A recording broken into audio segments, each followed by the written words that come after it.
Hello दोस्तों, आज हम पढ़ने वाले हैं UP TET, C TET and super TET.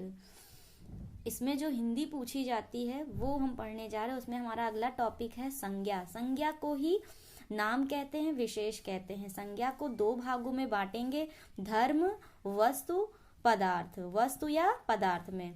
अब जो धर्म में है, धर्म में हमारा आता है भाववाचक, वस्तु, और पदार्थ में आता है जाति, व्यक्तिवाचक, जातिवाचक, समूहवाचक, द्रव्यवाचक। तो कौन कौन आते हैं? व्यक्तिवाचक, जातिवाचक, समूहवाचक, द्रव्यवाचक। ये हमारा वस्तु और पदार्थ में आता है।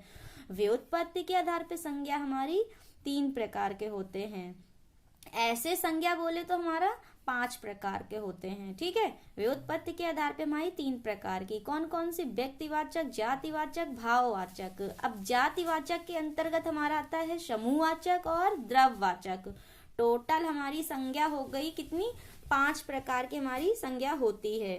जिस शब्द से समस्त नामों का बोध हो, जिस शब्द से समस्त किसका बोध हो? नामों का बोध हो, उसे ही संज्ञा कहते हैं।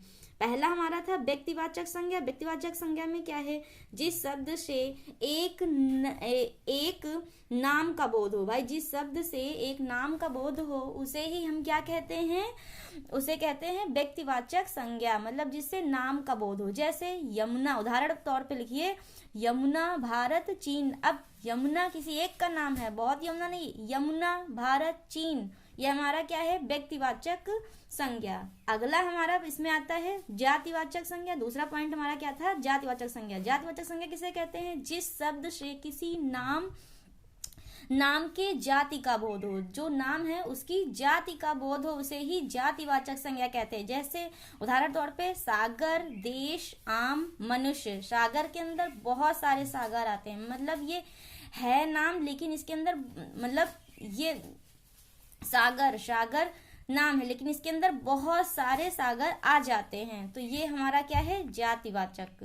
फिर देश के अंदर बहुत सारे देश आते हैं। आम के अंदर बहुत सारे आम आते हैं। मनुष्य, तो ये हमारा जातिवाचक हो गया। फिर इसमें नोट डालेंगे हम। इसमें जीव जंतु प्रायः जातिवाचक के अंतर्गत रखे जाते हैं। भाई, जो जीव जंतु हैं वो प्रायः किसके अंतर्गत रखा जाता है? तो जातिवाचक संज्ञा के अंतर्गत रखा जाता है।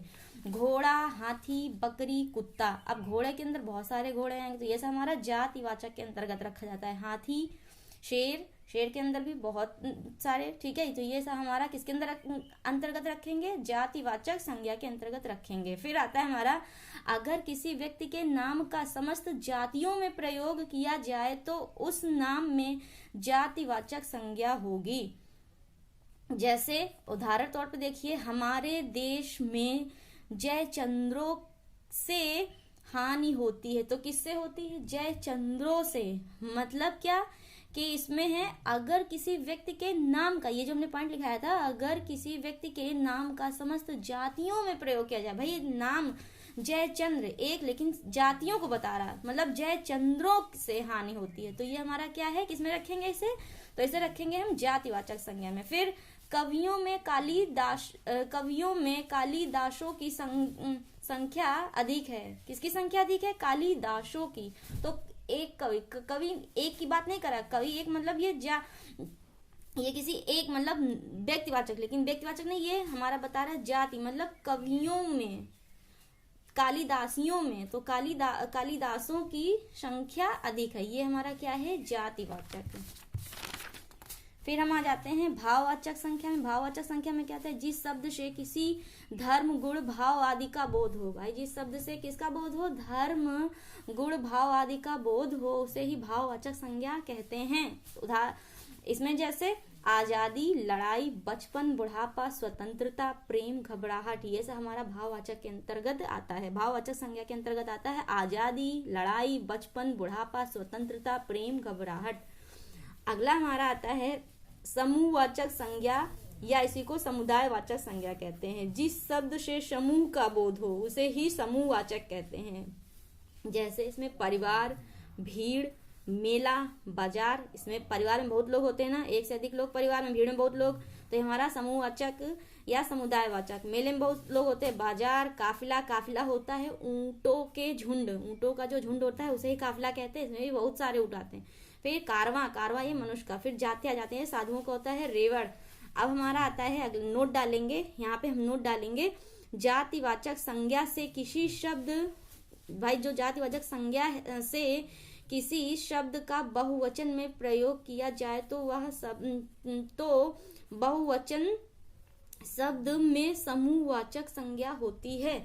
जो हमारा जातिवाचक संज्ञा में हमने क्या बताया था, किसी मतलब इसमें जातिवाचक मतलब जिसके अंदर जैसे हमारा था देश के अंदर बहुत सारे देश आते हैं तो वो उसकी जाति को बता रहा है। मनुष्य के अंदर बहुत सारे मनुष्य हैं, वो उसकी जाति को। वैसे हमारा है नदी, लड़का, तोता, देश, ये हमारा है जातिवाचक। मतलब ये नदी मतलब ये किसी एक नदी की नहीं, ये पूरी नदियों की बात हो रही है, यानी इसकी जाति को बता रहा है, तो हमारा जातिवाचक। अब इसी में हम बहुवचन अगर बनाएंगे तो इसका हो जाएगा नदी का नदियां, ये हमारा समूहवाचक बन जाएगा। लड़का का बहुवचन बनाएंगे, लड़के, ये हमारा समूहवाचक बन जाएगा। तोता का तोते, ये हमारा समूहवाचक बन जाएगा, बहुवचन मतलब। फिर हमारा आता है देश के अंदर बहुत सारे देश होते हैं तो ये हमारा बन जाएगा, इसका बहुवचन बनाएंगे देश का देशों, मतलब ये हमारा समूहवाचक बन जाएगा। मतलब जातिवाचक को बहुवचन बनाने में ये हमारा समूहवाचक बन जाता है। फिर हमारा आता है द्रववाचक या पदार्थवाचक। द्रववाचक या पदार्थवाचक हमारी संज्ञा क्या होती है, इसको देखते हैं। जिस शब्द में तरल पदार्थ धातु, गैस आदि का बोध हो। भाई जिस शब्द से किसका बोध हो, तो तरल पदार्थ, धातु, गैस आदि का बोध हो। तरल पदार्थ, धातु, गैस आदि का बोध हो उसे ही द्रववाचक संज्ञा कहते हैं।